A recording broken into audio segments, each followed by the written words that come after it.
Hello, and welcome to another edition of Mr. Chappell's Chemistry Screencasts.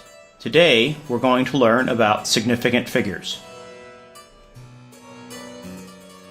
What you'll learn today is how to count the number of significant figures in a measurement. You'll also learn how to do calculations with significant figures. Now, there are a couple rules for counting significant figures. First, you want to make a box that includes the first and last non-zero number of the measurement. Next, you want to look for a decimal point. Thirdly, if there is no decimal point, only the numbers inside the box are significant figures, and essentially you're done. And finally, 4, if there is a decimal point, also include the zeros to the right of the box as being significant figures. Now, here we have 6 examples, and let's go ahead and do each one in turn. And for the first one, we go ahead and we put a box around the first and last non-zero digits, and we look for the presence of a decimal point. Now, there are no zeros, so there's not much point in finding the decimal point. And so this guy has a total of 4 significant figures. That's all the digits in the box count. For our next one, we include in the box we include the 1 and the 2. And you notice we don't include the 0.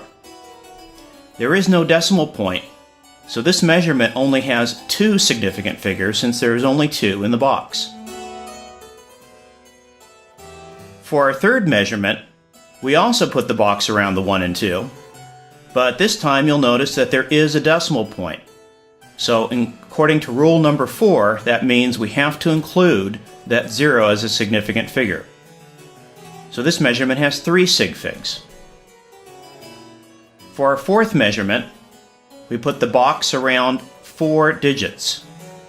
And there's a decimal point, but there's no zeros outside the box, so everything is going to count. This has 4 significant figures. For our next measurement, we put the box around the 5 and the 4, and there is a decimal point, but you'll notice that none of the zeros are to the right of the box, so that means they don't count. So this measurement only has 2 significant figures.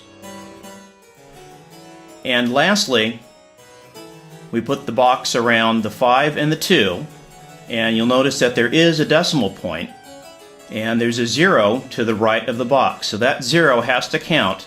This measurement has a total of 4 significant figures.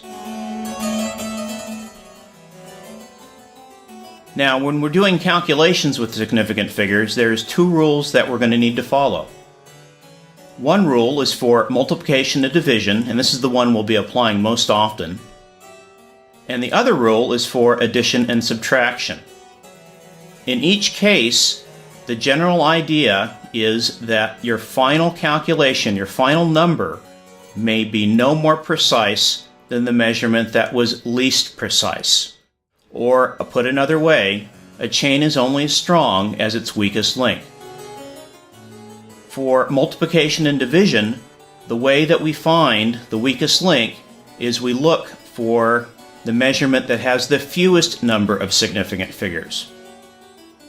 And your final answer may have no more significant figures than the measurement that had the least number of significant figures. For addition and subtraction, we don't look at significant figures, but decimal place.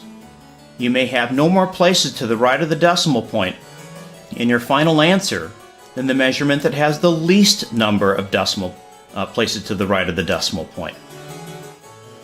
Let's go through a couple of examples. Now, here we have some calculations, and the first order of business is to just simply get the right answer. So if you're viewing this at home, go ahead and calculate these values, and this is what you should get.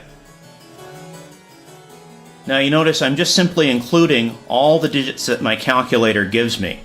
I'm not going to be able to report all of those digits because of the rules for significant figures. But your first goal is to simply get the right answer. 4/5 of getting the right answer is just getting the number right. Sig figs is what you want to do, after you get the right answer. So let's go ahead and take a look at the first one. And for the first measurement, we only have 3 sig figs. The next one we have 2. The next one we have 4, and for the final one we have only 2. Now what that means is we're only allowed 2 significant figures in our final answer. So we need to put a box down that includes just 2 digits. So I'm allowed to report the 4 and the 0, but not the 8 and any of the 3s. So the final answer is going to be 410. Now you notice I did round up because that 0 is really closer to a 1 than it is a 0 because the next digit's an 8. Okay, for the next calculation, we have 2 significant figures and 3 significant figures.